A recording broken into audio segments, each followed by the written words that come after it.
Nous avons été absolument ravis de recevoir une demande de la Maison de l'Enfance à Boulogne-Billancourt pour une formation en yoga.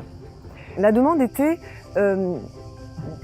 de faire entrer le yoga, des techniques de yoga dans l'éducation dans cette école. Il s'agissait d'intervenir auprès des élèves et également auprès des enseignants.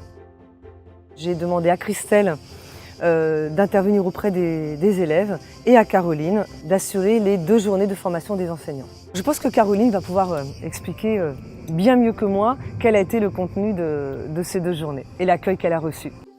Alors, dans ce projet, ma mission, c'était d'intervenir sur 2 jours, 5 heures par jour, pour former des enseignantes et la directrice de cette école. La formation s'était basée sur notre structure du riz, c'est-à-dire l'échelle de Patanjali.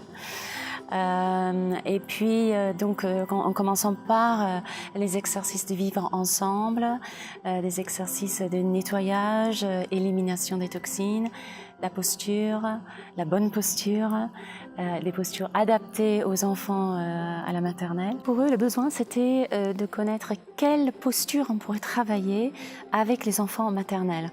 Puisqu'on imagine qu'on peut faire des postures que l'on ferait avec des adultes, par exemple, et ce n'est pas possible avec l'enfant en maternelle qui a son corps en construction, des os très malléables, une musculature qui n'est pas encore finie. Donc les postures sont adaptées à l'enfant.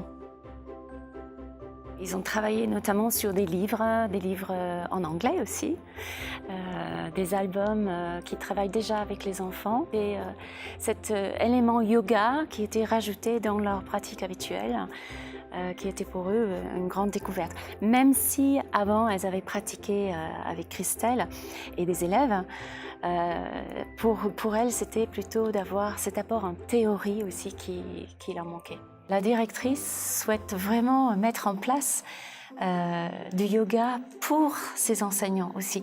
Je crois qu'ils ont vraiment envie de maintenant suivre des cours de yoga à l'extérieur de leur école pour elles. Pour un enseignant qui va transmettre le yoga aux enfants, il est nécessaire d'avoir sa propre pratique, sa pratique personnelle. Et ça, je pense qu'elles ont bien compris. Je pense que c'est vraiment dans leurs idées de continuer. On était beaucoup dans la méditation, beaucoup dans le savoir-vivre ensemble, dans l'empathie, dans la collaboration et peut-être pas assez justement dans le mouvement. Et le fait d'avoir compris les postures en même temps que les respirations et de faire quelque chose qui va ensemble sur des périodes qui peuvent être très courtes, entre 2 minutes ou une demi-heure ou plus.